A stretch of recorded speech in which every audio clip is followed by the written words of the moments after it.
tonight we have Emily Hennessey, and Emily is a friend of Morecambe Bay Partnership. She worked with us a couple of years back on a commission as part of our lottery-funded Headlands to Headspace project. So she did 2 stories for us back then, guiding listeners around Birkrid Common and also around Arnside Knott. And her stories are often grounded in the local landscape, delving into history and landscape, wildlife, folklore. And Emily is also a proud resident of Morecambe Bay as well. So for the last 6 years, living on Cartmel Fell. I imagine in a house on Cartmel Fell rather than just on the top of Cartmel Fell. But I can dream, Emily, that maybe there is a cave or a yurt or something up there. You dream on, Tom. Yeah. Okay. So thank you, Emily. So what we've got tonight is 2 stories that Emily's going to share with us. Emily and her husband Nick run a storytelling night called Stealing Thunder at Brigsteer near Kendal in Cumbria. And that so telling stories regularly and drawing in storytellers from all over Britain and Europe. But tonight, just for us, so we're feeling very special. 2 stories. The first one of which, Made by the Moon, is one that Emily's written, and then after we're going to do a little bit of a Q&A with you, Emily. I think ask you some questions, and then after that, we've got a second story called Father Frost. But I understand that that's not one of yours. Is that Arthur Ransom? Is that right? It is. Yes. Yes. Excellent. Okay. So over to you, Emily. I don't know if you want to introduce anything about your style, just to surprise us, or whether you're going to go straight in. Well, this is, as Tom was saying, it's a story which I created for Morecambe Bay. It's kind of a myth, a creation myth, if you like, for Morecambe Bay, based on the landscape and the history. And we actually made a book, which you're going to get to see the images tonight. So the first story is with images which you will see in front of you on the screen, and then the next story will be images of the imagination. So yeah, I think that's all I want to say about it. Michelle, should we go straight into the pictures? So this is Made by the Moon. It's the creation myth of Morecambe Bay. Before the days when fishermen caught shrimps using horse and cart, before the days when monks guided travellers safely across the treacherous sands, before the days when voyagers from the north paddled up the bay in their longships, before the days when stone circles were built, and before the days when the woolly mammoth roamed this land, there was no Morecambe Bay. It was the queen of the giants who led the rest of them here. By the time they arrived, they were exhausted. The giants fell asleep. But the queen of the giants wasn't tired. She was hungry, very hungry. The queen of the giants laid her great body down a little distance from the other snoring giants. She opened her mouth wide and began to suck the world in.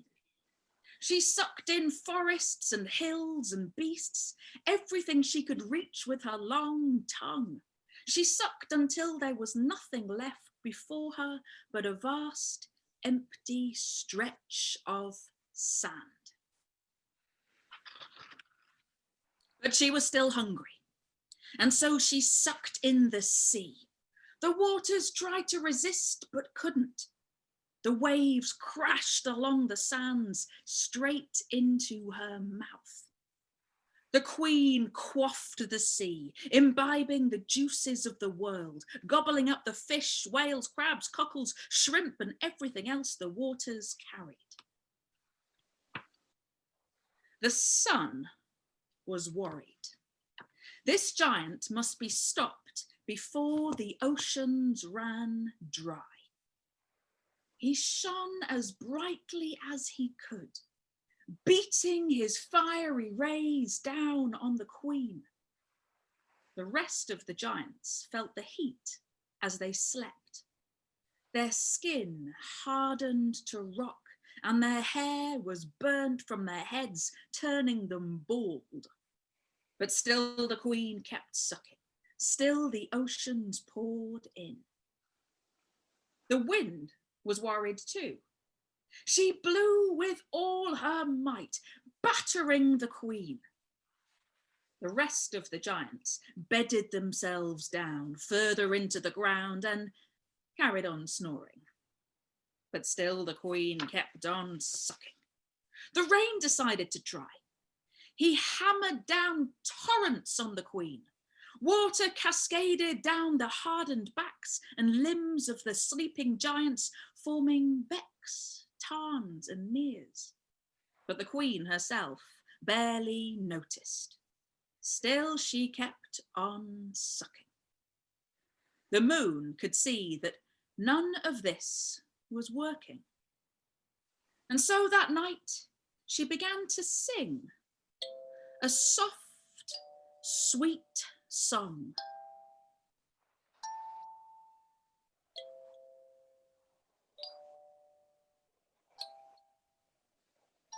It was so beautiful that the whole world stopped to listen.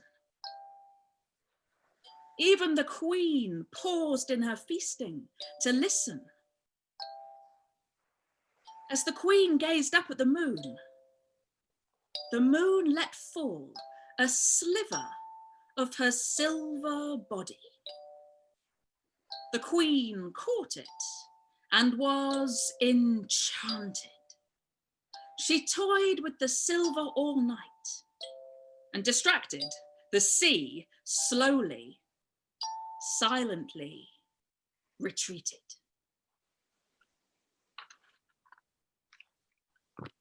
But the next morning, the silver was gone and the queen's belly rumbled.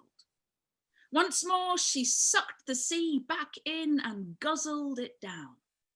The sun shone, the wind howled, the rain poured, but it made no difference. But when night came, the moon sang her song once again and let another silver sliver fall. And once more the queen was mesmerized, and the sea pulled back. On the third night, out in the fields, a brown bird was pecking the ground for bugs with his stubby little beak, when a soft, sweet song met his ears. Enticed, the brown bird flew over the fields towards the song and came to a huge, beautiful bay. He saw, tumbling from the sky, something shimmering. The little bird leapt up and caught it in his stubby beak. "No!" cried the moon. "That wasn't meant for you." The silver wasn't very tasty. The bird tried to drop it, but it was stuck to his face. He waggled it, he shook it, he knocked it against a rock, but it would not come loose. In desperation, he plunged it into the sand. And when it emerged, there was something wriggling at the end of it. A worm. The bird quickly gulped it down. It was the most delicious thing he had ever tasted. He plunged the silver into the sand again and caught another, and another, and another. The bird called out to all the other short-beaked brown birds living in the fields, "I found treasure! I found treasure!" And all those birds flocked to the bay. But their stubby little beaks were no good for catching worms hiding in the sand. And so that night, when the moon dropped her silver, one of the other birds grabbed it. The moon dropped another sliver, but this was caught by a bird too, and the next, and the next, and the next, until all the birds had lovely long curved beaks, which they plunged deep into the sand to catch the delicious wriggly treasure. But now the moon had run out of silver. With each sliver she'd grown thinner and thinner until the moon had disappeared completely. The queen was tired of waiting for her silver to reach her. She opened her mouth wide again and began to feed, sucking the sea back into the murky vastness of her belly. The sand was quickly submerged, and the birds could no longer feed. They gathered on the salt marsh. "What shall we do?" asked one. "Let's go back to the fields and eat bugs," replied another. "No," replied our friend. "This is where we belong now. We must bring the moon back. Only then will we see the sand again." "But how?" "She gave us our beaks. Let's give her our song." And so that night, all the birds began to sing.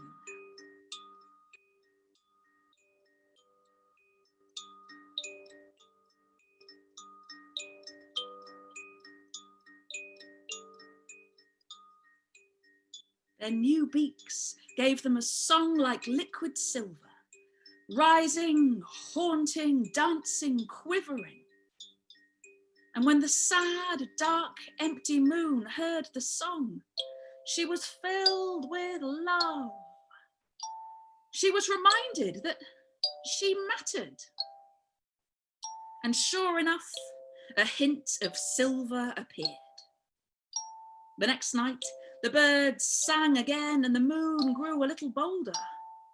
Night after night, the birds sang their song, and night after night, the moon waxed until she was round and full again. And so it continues.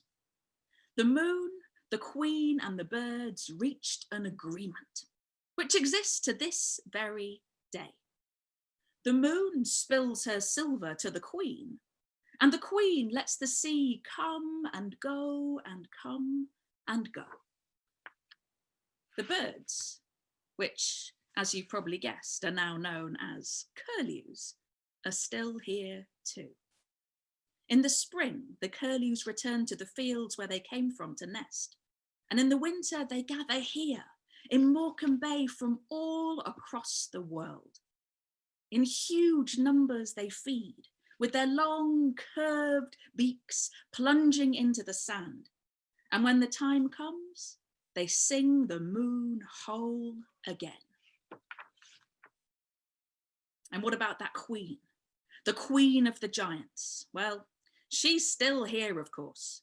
Maybe she always will be. Have a look closely when the moon is full, and you might just see her playing with her silvery gift as it dances across the bay.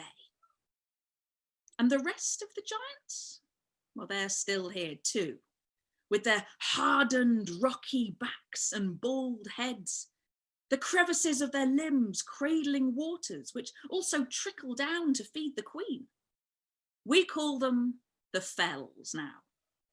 Walk upon them, climb up and stand on their heads, sit on their knees.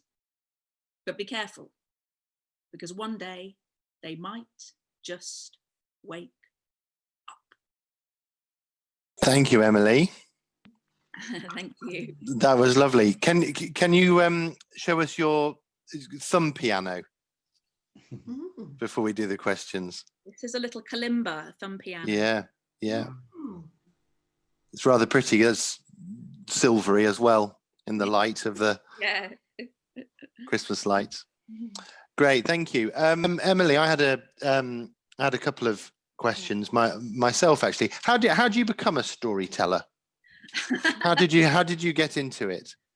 That's a good question. I didn't even know that it existed as a job possibility. When I did my careers advice session at secondary school, that certainly never came up. I think every storyteller comes into storytelling from a different place. And for me, it was by being at university and studying drama at the University of Kent. And I was in my first year of uni and starting to feel a bit disillusioned with the world of theatre and acting, and the world that I thought I wanted to go into. Suddenly, I wasn't too sure about. But then I did a taster module in storytelling with an Indian storyteller called Dr. Vayu Naidu. And I just got back from volunteer work in Nepal in my gap year. And I just was completely blown away by what she was able to do, the kind of that she created a whole world with nothing but words and maybe a few simple gestures, with no props, no costume, no set. I thought that was a kind of magic, and something there was something about that made me think, okay, this is something I really want to explore further. And then it just went from there, really. And I mean, I've come across storytelling a little bit at sometimes at folk festivals and things. You sort of get little kind of breakaway groups. So that was my entry point into it. But there is quite a thriving scene, isn't there, around the country? Yeah, there is. There's about, I don't know, there's probably about 100 storytelling clubs up and down the country, I think, and a lot of storytelling festivals, and thousands of people who come along to regular monthly storytelling clubs like the one that we run in Brigsteer, which is fantastic. And quite often when you tell people that you're a storyteller, they sort of say, oh, that's nice, you read books. But it's only really by coming along to a storytelling event for grown-ups that you see that actually it's something quite different to that. Yeah, and I mean, one of the things we were going to ask you is about where you got your inspiration from the story from, but I think having listened to it, it's very, very obvious where you got your inspiration from, because it's in the landscape all around us and the birds on the bay, and anyone who's seen the way that the moon sparkles in all the tidal creeks you get on the bay, I think it lends itself to a bit of magic, I think, doesn't it, Morecambe Bay? Absolutely, yeah. I think there's also something about the kind of the landscape that for me is it's a landscape that's so connected to Scandinavia for me. So my mum is Swedish and spent quite a lot of time in Sweden, and the fells and the lakes and the pine forests for me conjure up so many connections to Sweden, which of course is quite appropriate because of the Old Norse history that we have here everywhere, from the language to everything. And actually the illustrator who did the lovely images that you were just looking at, she's a lady called Nina Wisnia, and she's actually Swedish herself. And when I looked at the images that she created when we were looking for an illustrator, I love that she worked so much with nature and living landscapes, and sort of creating trolls and giants in the landscape, which play such an important role in Scandinavian folklore. And of course, that's such an important part of the story, is these huge giants becoming the fells. And I do often think when I look up at them, that's definitely a knee there, and I can see a nose there, and an elbow there. So certainly living at Silverdale, it's the Coniston Old Man, which is the one that we get a really good view of the nose. It looks so much like a head. Definitely. It's much easier to believe in giants, I think, than it is to believe in sort of volcanoes and plate tectonics and things happening very, very slowly over millions of years. Giants, I find a lot more believable. Absolutely, yeah. And you never quite know when they're going to come back to life again, start moving. No, exactly. And who do you listen to as a storyteller? So where do you get your kind of your storytelling inspiration as well as your landscape inspiration from? Well, I think that's rather selfishly one of the reasons that my husband Nick and I run our storytelling club, is that living up here, we're so far from the other big cities where so many storytelling performances happen, that we're able to choose our favourite storytellers from all across Europe to come up here to Cumbria to tell at our club. So we have storytellers like Ben Haggerty and Hugh Lupton and Sally Pom Clayton and Claire Murphy and Xanthi Gresham. I mean, there are so many. If you have a look on the website, you'll see all the fantastic people that we've had in the past. But also reading, just so much reading. So the next story that I want to share, it's by someone you've probably heard of called Arthur Ransom. He spent a lot of time in Russia collecting Russian folk tales, and so reading these ancient stories and hearing the voices of storytellers that go back from generation to generation is always hugely inspiring. And there's something about reading as well, just like with listening to a storyteller. Like I was talking about, when you conjure up the images in your own imagination that can take you into another world completely. So is this, I was going to ask you what, as a final question, what your favourite Christmas story was, but is it the story we're about to hear, or is there another one? You're absolutely right. It's definitely this one. Yeah. Okay. So just well, I guess if we hear your favourite Christmas story then, and then we'll maybe take some questions at the end. We've got a couple here about the book, whether the book has been published, and a website address and things, but we'll maybe pick that up at the end. Sure. Yeah. That's if you could do a bit of self-publicity at the end. I think that would be useful. Could I just have a quick word, Tom, before we go in? I was just wanting to explain a little bit about how Emily and Morecambe Bay Partnership first started to work together, because some of you may know that there is a horizon line chamber, which is one of our permanent artworks, which is at Sunderland Point, and some of you may know the ship sculpture at Heysham at Half Moon Bay, the sculpture that has the two people on either end of the prows of ships looking either way. And we were wanting to celebrate Morecambe Bay. We had secured some money to do a whole package of work around Morecambe Bay, but there was money to celebrate through art Morecambe Bay. And we went through this extraordinary, huge process, calling artists from all over the country who wanted to work with us to do exactly that. And we whittled it down. We had over 90, there were nearly 100 applicants. We whittled it down to a short list of about a dozen, and we interviewed about a dozen people, all of them from different art forms, and all of them hugely respected and significant in their own field for the work that they did.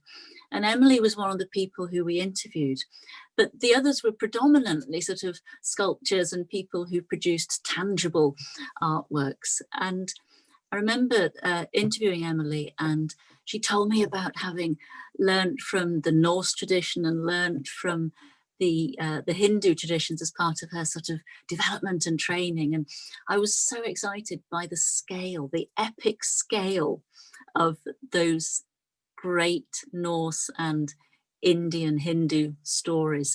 And I think one of the last things I said to Emily before we sort of completed the commission was, Morecambe Bay is huge. It is elemental.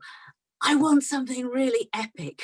And if you demand something epic and get a creation story, then we can't have gone too far wrong. So that was really the start of us getting to know Emily. And I've got to know Emily a little bit since then. And indeed, we have a friend in common. But that was the beginning of our relationship, was me saying to Emily, I want something epic. Morecambe Bay deserves it. Thank you, Susanna. Thank you.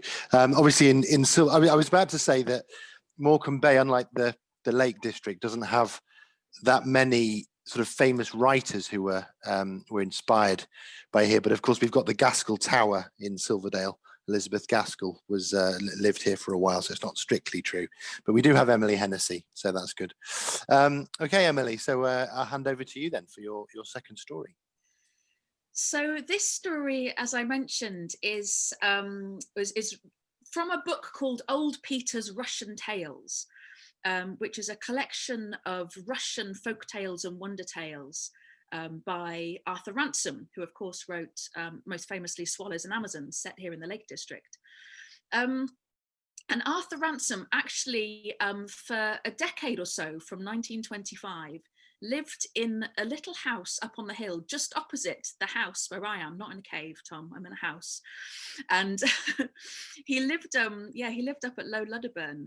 So literally just across the valley. In fact, if I were to look out of that window, we'd be able to see the lights on in that little house now, which I always think is such a magical thing, being able to look up there and go, wow, Arthur Ransom lived up there. But it wasn't just Arthur Ransom who lived there. He lived there together with Evgenia Shelepina, who many of you probably know was Trotsky's secretary, which I think is quite an astonishing thing, that Trotsky's secretary lived for many years in a little house up on the hill opposite my house. I'm not sure which is more exciting, really, that it was Arthur Ransom or Trotsky's secretary. But as I say, Arthur Ransom spent a lot of time in Russia. He was a journalist. There is a lot of debate about whether he was also a spy, a double spy, possibly. It's all very exciting. And while he was there, he became really fascinated with Russian culture and language and stories. And he created this collection, this book called Old Peter's Russian Tales, which I think is a beautiful book. And I will write the details of that in the chat later so that you can have a look for yourselves. And it's a collection of stories, and the frame story is that there's a man called Old Peter, and he's a forester, and he lives in a tiny, tiny little one-roomed hut deep in the forest, together with his two grandchildren, a little girl and a little boy. And every day he goes off to work in the forest, and every evening he comes back, and there's thick snow on the ground, and the branches of the trees are heavy with the snow, and it's so cold you step outside and your snot freezes and your eyelashes freeze. And so the children, they stay huddled up all warm by the fire in this little house. And when he comes back in the evening, he calls them my little pigeons, he says, my little pigeons. And every evening he tells them a different story. It's magical. And so tonight I invite you all to become my little pigeons. Little pigeons and big pigeons and young pigeons and old pigeons. And here we are together in our little hut at the edge of the deep, dark winter forest. And I know that you have travelled a long way to be here, my pigeons, that you've been travelling for many days through the thick snow, but now you've made it. And now we are all together. So please make yourselves comfortable. Please keep yourselves nice and warm and snuggle up to whoever is next to you. And we will shorten the long night ahead just a little with a story. A story which begins many years ago, in a forest just like this one, in a hut just like this one, where there lived a man and a woman, and they loved each other. But there was a great sadness in their hearts because they had no children. And every month that the moon waxed and waned, their sadness grew a little deeper. And every day, the woman, she would walk deep into the forest. She would walk until she came to a clearing. And in this clearing, there was a huge, magnificent oak tree. An oak tree that they said had been there for thousands of years.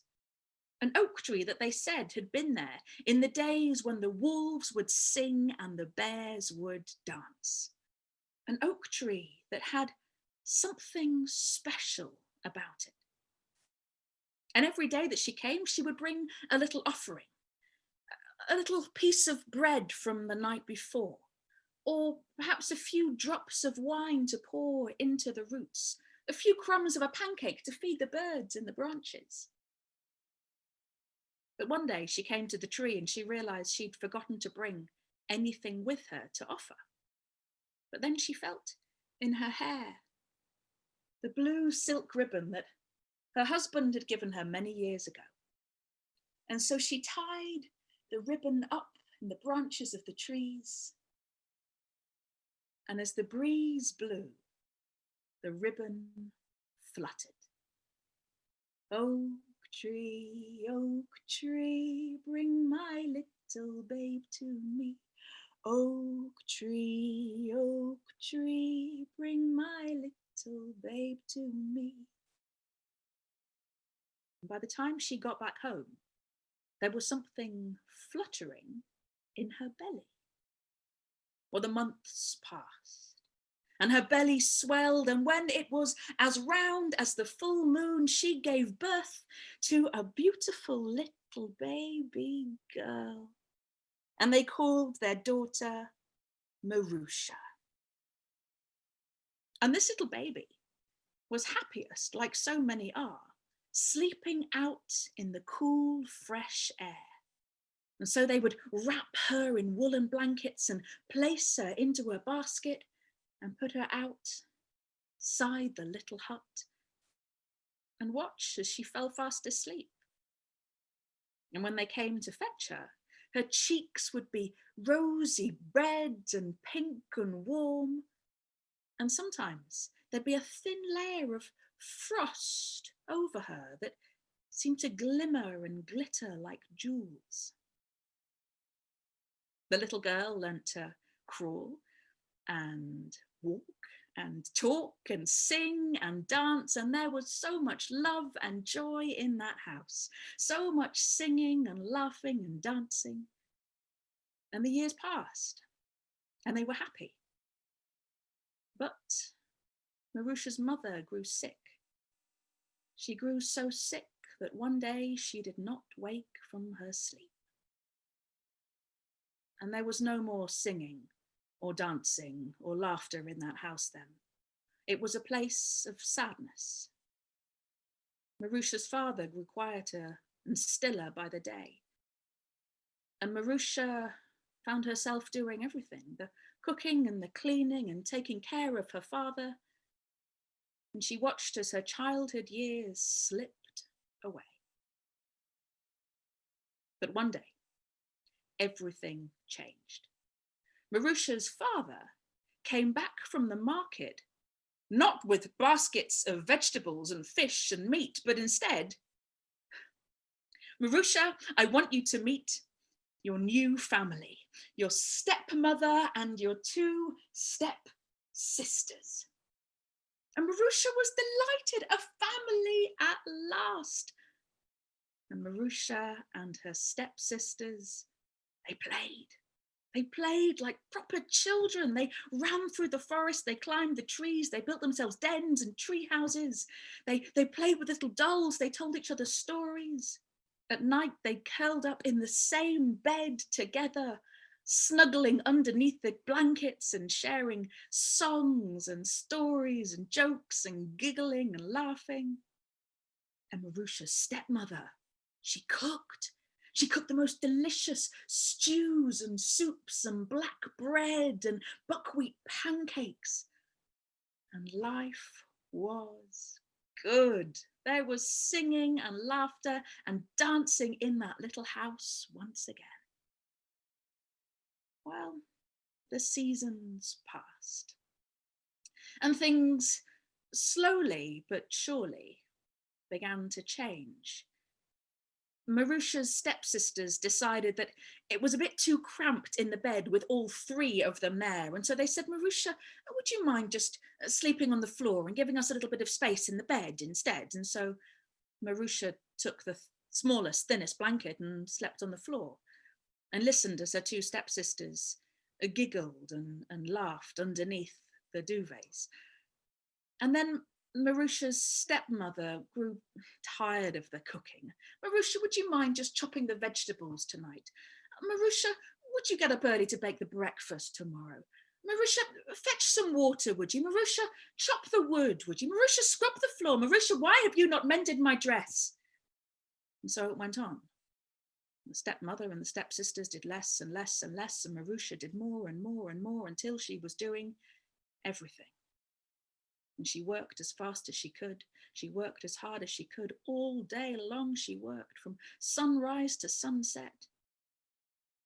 But if she didn't work fast enough, if she didn't work hard enough, her stepmother would take her round to the back of the house and would beat her black and blue with a stick, while Marusha's stepsisters came and watched and laughed. And Marusha saw them as their masks faded away. She saw them for who they really were, with their mouths so full of venom that it made their teeth turn black and itchy. Well, Marusha's father had eyes to see what was happening, had ears to hear what was happening, but had no strength or power or courage to change what was happening.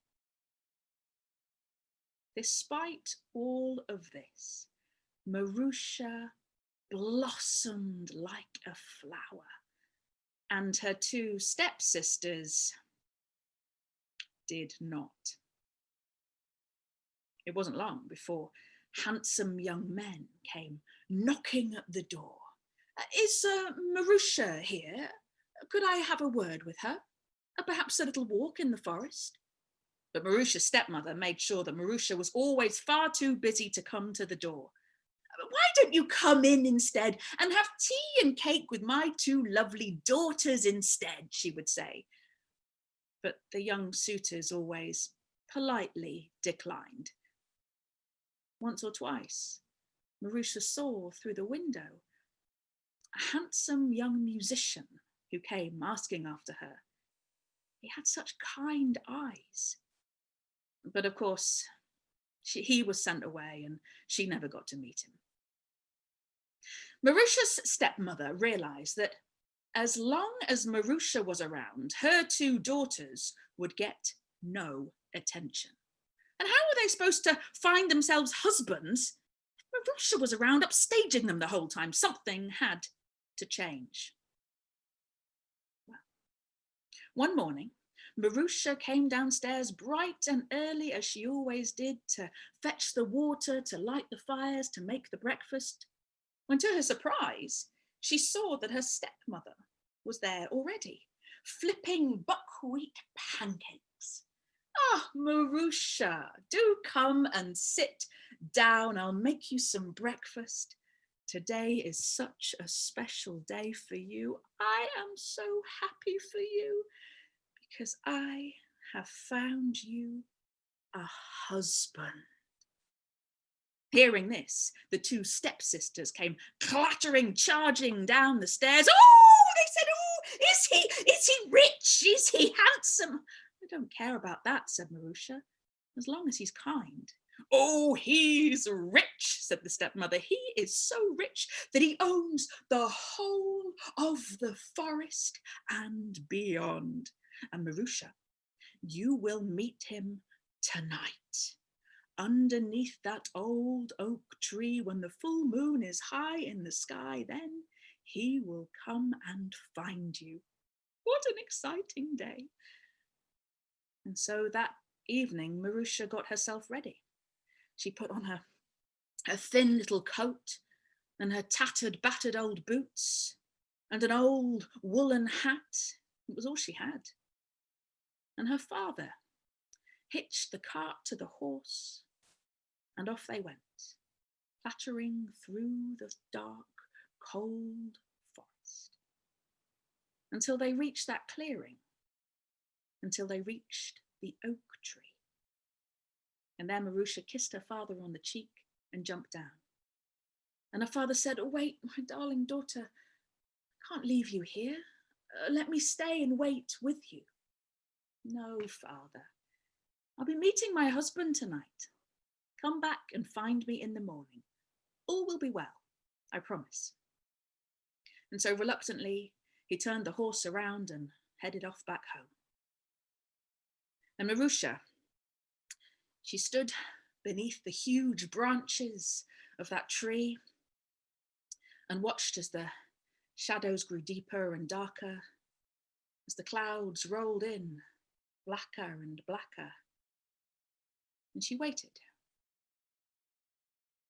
And something caught her eye, something fluttering above her head. A tattered blue silk ribbon. Oak tree, oak tree, bring my little babe to me. In the dark, feel the light, bring my little babe to me. In the cold, feel the warmth, bring my little. And then she heard something. A distant sound of twigs snapping, and a voice that said, "Are you warm, little maid? Are you warm?" And she knew then who this was. "I'm quite warm, Father Frost. I'm quite warm," she said. And even as she spoke, she felt the air around her grow icy cold. She shivered. She pulled a thin little coat tightly around herself. She pulled her hat down over her ears, but it didn't help. The voice came again through the darkness. Closer this time it said, "Are you warm, little paws? Are you warm?" She didn't think she had ever felt so cold in her life. The ice was now getting into her toes, into her fingers, into her bones, but still she replied, "I'm quite warm, Father Frost, I'm quite warm." And then it was pitch black. And she was so cold she thought she couldn't move. And a voice came then in her ear, a voice that said, "Are you warm, little pigeon? Are you warm?"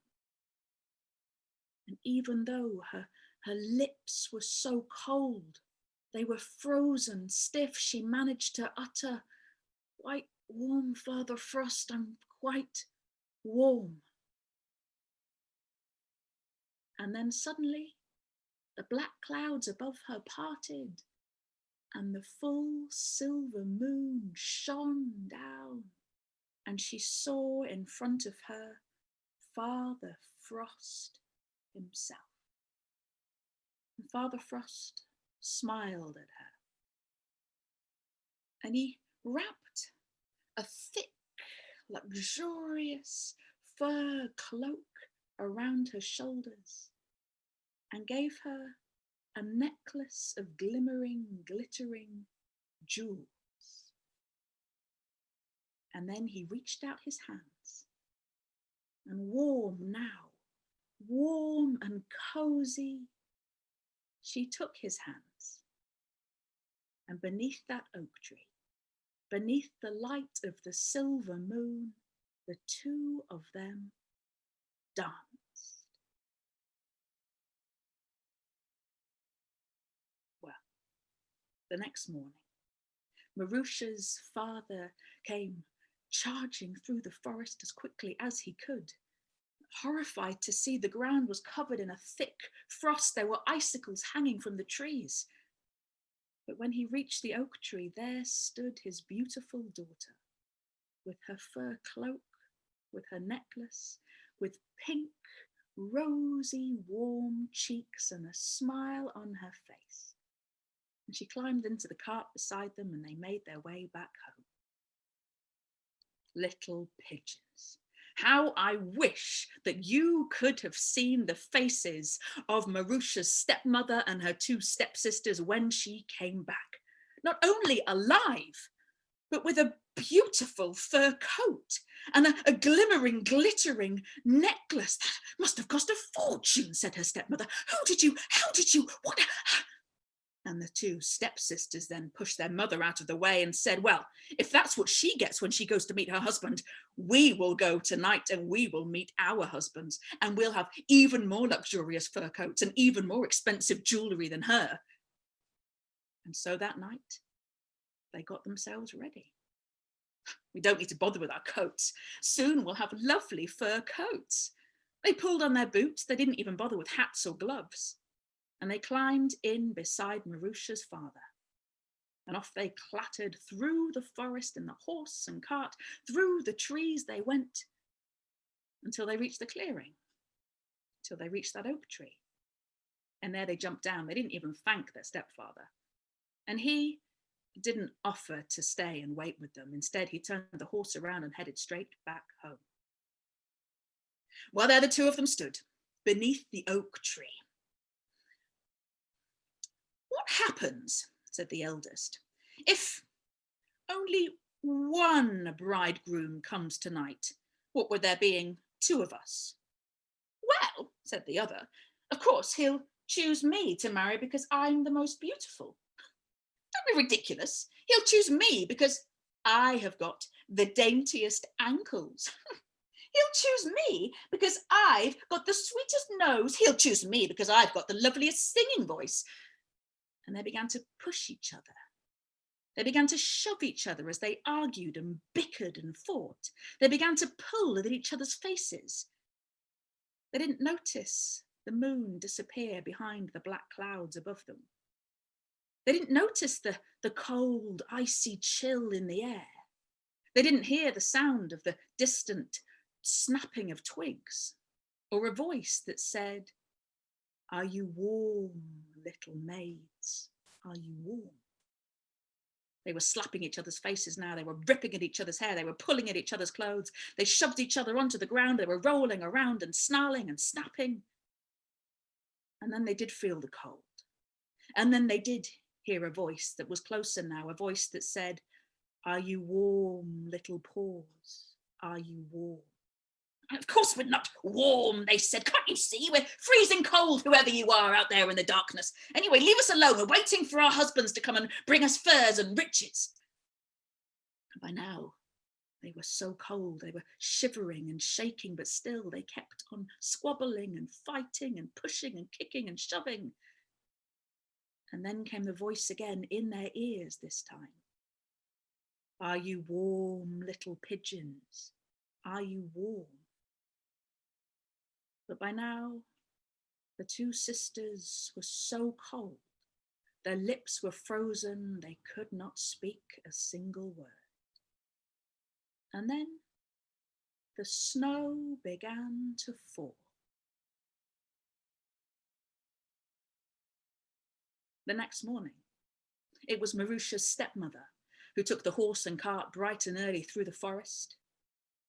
Seeing the thick snow on the ground, she drove the horse faster and faster and faster until they reached that clearing, until they reached the oak tree. And she jumped down from the cart and she couldn't see her daughters. And she called out to them, but she heard nothing back apart from the snowdrifts falling from the heavy branches of the trees.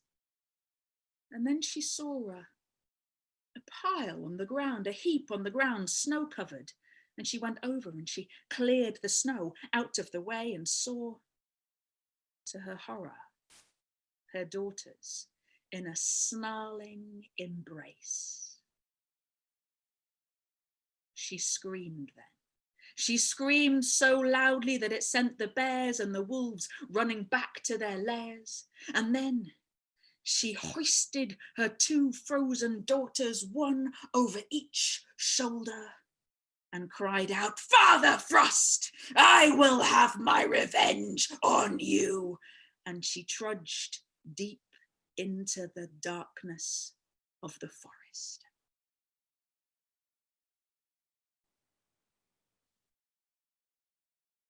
Back in that little hut, life was more peaceful then, with just Marusha and her father. And then, one day, that musician, the handsome young man with the kind eyes, came knocking on the door. And Marusha was home and invited him in. And to cut a long story short, it wasn't long before the wedding bells were singing out across the forest. And it wasn't long after that before Marusha came to that little clearing.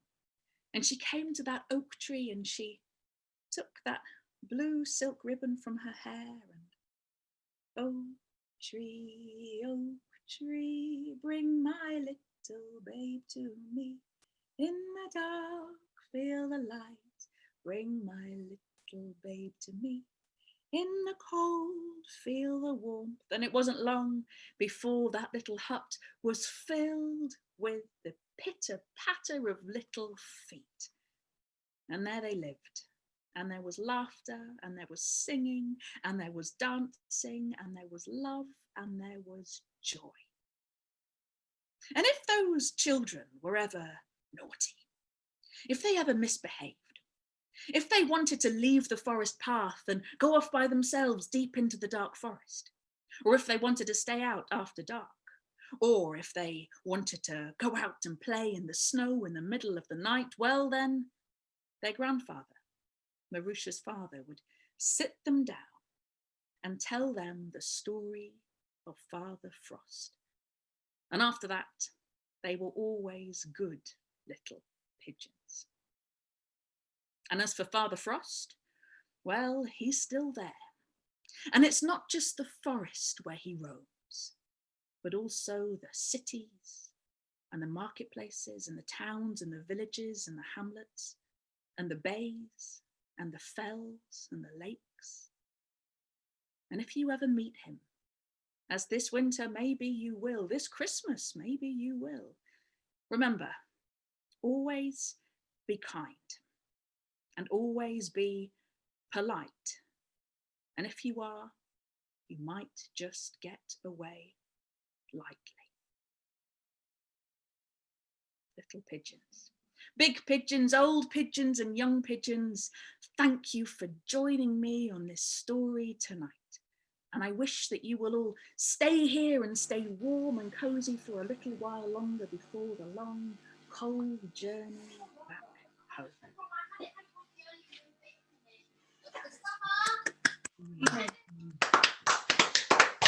Thank you very much, Emily. I'm very reluctant to break the silence, actually. It feels like we should just sit in silence and listen to the wind howl outside.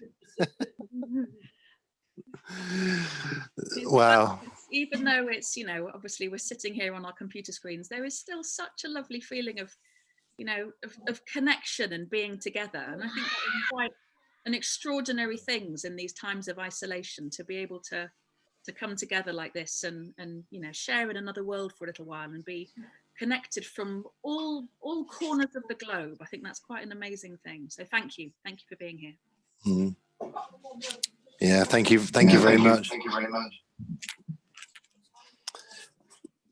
We were just bemoaning the fact, actually, as a family, we like to go to the theatre by the lake at Keswick at Christmas every year, and it's the first time we haven't been able to go for years and years and years. So that's definitely filled that Christmas magical hole in my life. So thank you very much. Loads and loads of love coming in for you on the chat. Just everyone saying how lovely it was, how wonderful, magical, entrancing, enjoyable. People who are familiar with the story already, but particularly like your version of it, saying that Christmas can now start.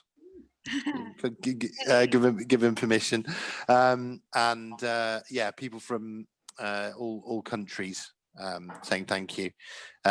Gorgeous and transporting. So yeah, lots and lots of really nice words.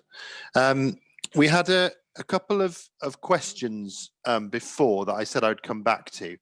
One of them was about the first story that you told with the illustrations, and whether that's been published anywhere, the Made by the Moon story. Can people get hold of that? Yes, absolutely. It was published by Morecambe Bay Partnership. Michelle or Suzanne, do you want to talk a bit more about how people might be able to get a copy? I was going to suggest Michelle took that.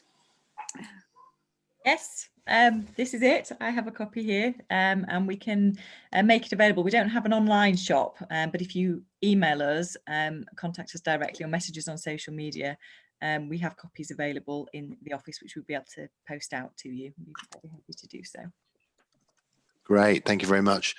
And then the other question, Emily, was do you have a website?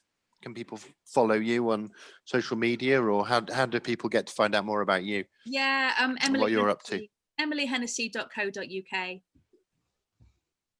Great. You Google Emily Hennessey storyteller, it should come. And then it's and then Stealing Thunder Story Nights for anyone who would like to come along to more storytelling, hopefully at some point next year, before too long. Okay. Great, and I'm sure if we haven't already done so, we can put links up as well as Morecambe Bay Partnership, so you can get to you via us as well. Right. Another comment here. I had to remember to breathe during that story. Yeah, very, very good. And it is lovely, isn't it? The way that there's the story within the story as well. I liked being transported to the hut first to then have the story. It was very good. Does anyone else have any questions for Emily, or any other comments people would like to make before we say good night to everyone? I was wondering if anyone has an experience of being caught out in the cold, perhaps being caught out, perhaps an encounter that you've had with a cold, frosty night. If anyone's got a story like that, that would be quite exciting to hear. Go for it, Kate. You'll have to unmute yourself. I have. It was a snowy day, and the year that I got married was 1979. Can you hear me all right, Emma? Yes, we can hear you. Yeah. Great. Keep going. And that was a really particularly very cold winter.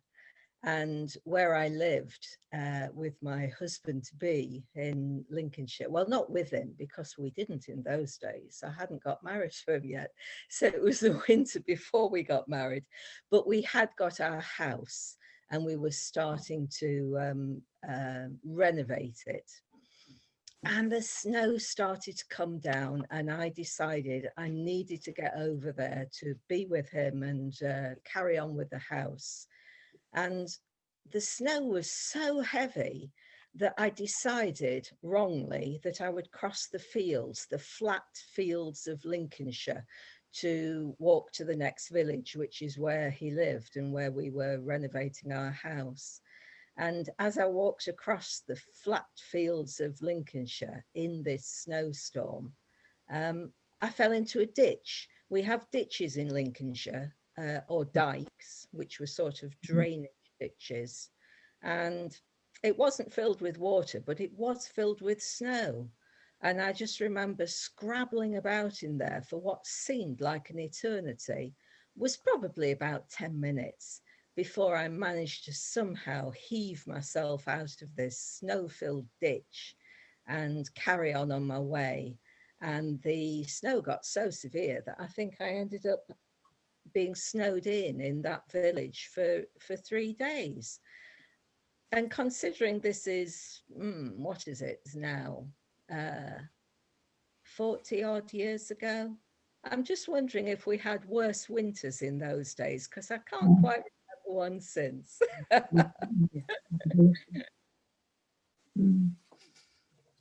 Well, I certainly remember more snow in my youth. Thank you, Kate, for sharing your cold winter story. And it was Sarah from upstate New York. Sarah, do you wish to share a winter story with us, or are you? Hello, Sarah. Hi, Is it Sarah or Sarah? How do you pronounce? Sarah. I didn't volunteer, but I will just tell you a short one. I was thinking just now of about 25 years ago getting snowed in with 3 children. 2 were mine and 1 wasn't. And one of my children was snowed out, and my husband was snowed out, stuck on a highway between Canada and New York with his mother. And we had snow that covered our car. It was so high, I think it might have been 5 or 6 feet. And we didn't get shoveled out of here for about a week. Nobody could get plows up the driveway, but the children had so much fun. They made tunnels all over the yard. And they played in those tunnels and they made up their own games, and they were ecstatically happy. I don't think I was, but it was quite a story. I don't think upstate New York has had a snow like that since then. but that's just a Thank little you. story. Thank you so much, Sarah. Sure. And I'm not old enough to remember, but there are many stories of the great snows. Was it 62 or 63? There are photographs of, I've seen photographs in Flukeborough of enormous snowdrifts. And I know I actually wasn't born in 62, but I know my sister was, and my mother complained bitterly about frozen pipes and a young baby and having to wash nappies and all the trauma of that. She was only recently married. Yeah, there must be some people here who do remember the big snows of the early 60s. Does anybody want to? Yes. And there was Anthony Mayo. I know, but it's not Anthony, is it? No, That's I know it's not. my No. list. Do you want to share your story, Ms. Mayo? Yes, go for it. You'll have to unmute. Well, maybe just while we're waiting for that, I don't remember the great snows of 62, but I do remember in 2010 at this time when we had icebergs out on the Kent estuary.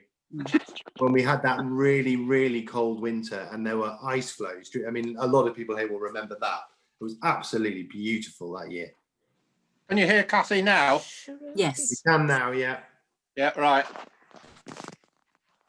Well, it was about 1962.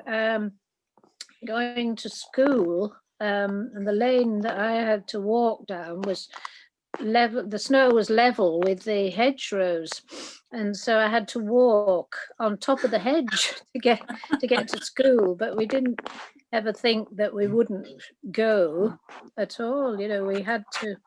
It was only about half a mile, but we made it, and we didn't have trousers in those days. Girls usually didn't, so I was wearing a skirt, and when I got to school, my knees were red raw, and the teacher had to rub something in them, wintergreen or something like that, to stop them stinging.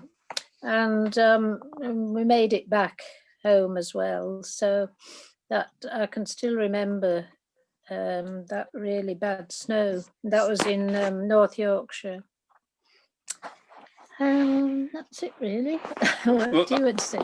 I remember the snows of the bad winter of 63. I come from Buckinghamshire and the roads were absolutely iced over solidly for 2 months. All the buses were disrupted, but we managed. But in 63, I won an essay competition and I went to Russia on a trip to Russia.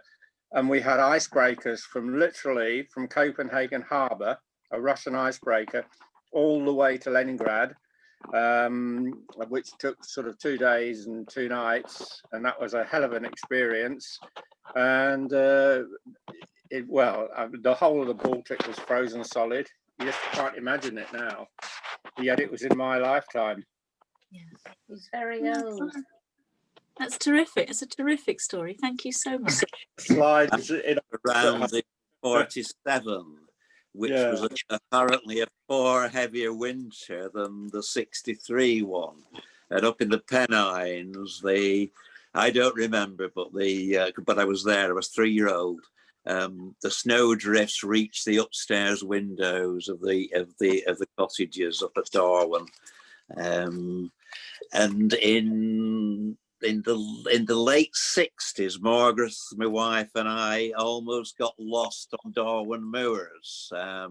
We'd gone out over to a little village called Tockles in lovely sunshine, and we're coming back over Darwin Tower, and it was a blizzard, and we couldn't tell the paths from the ditches.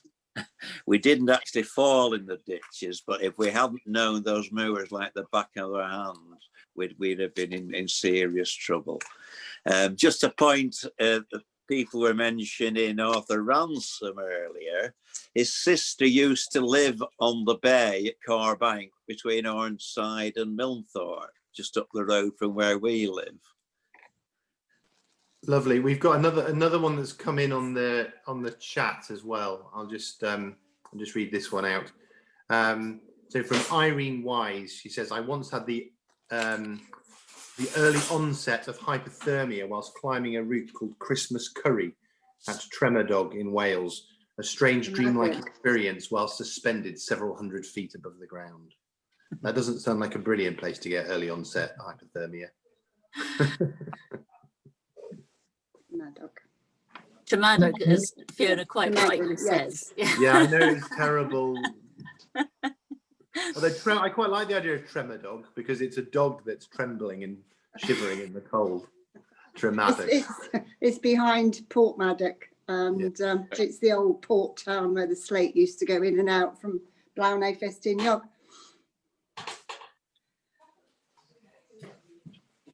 Quite a plucky endeavour, that, Fiona. It's not a simple route.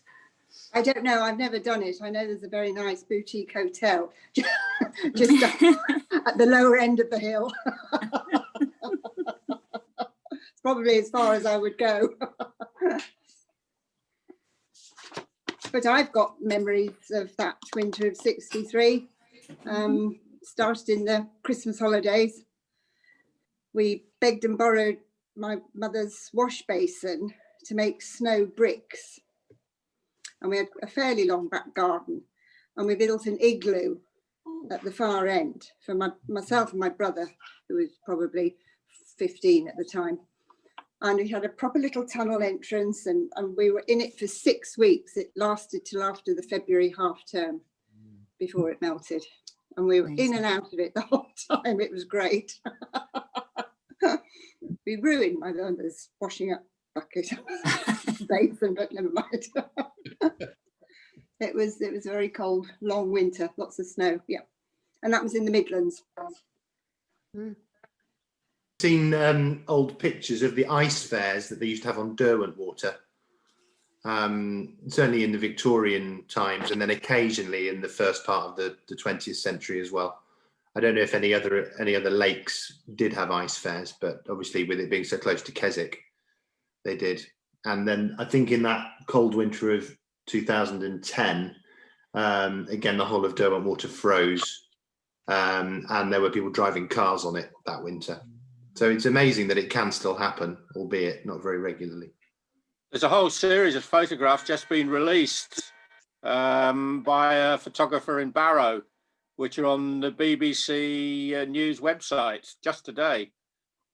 It's an online exhibition, open until February the 28th. It's well worth looking at. And they show the centre of Barrow, the lake, frozen lakes, Escaws, all in the early 20th century. Yeah, I think it's why stories like the one that Emily told earlier on resonate, because we do have somewhere in our psyches, I think we do yearn for proper cold winters, don't we? Yeah, it's kind of there, and it's why it's always a bit depressing when you look out and it's 10 degrees and pouring with rain and muddy everywhere. It just doesn't feel quite right, really. Because I think in our genetics, it's where we come from, isn't it? I think it's proper winters.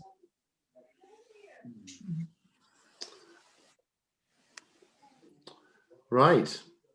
So it's sounding like potentially a bit of a natural end then. So I will, before the echo starts getting too much from my head, I'll say a massive thank you to Emily.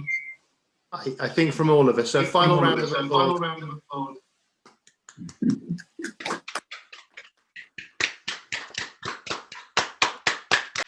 Thank you very much. What I was going to do, I haven't warmed up and I haven't practiced, and this is totally spontaneous, but all that talking about Russian winters and sleigh rides in the snow just put me in mind of a particular piece of music. So I hope this doesn't seem like too much of an ego trip, but the reason I turned my thing off was because of this. So I will do my best not to murder it, just as a good night while you go off into the snow from your wooden cabin through the conifer trees to another one. I apologise if I get it wrong. We'll see how this works.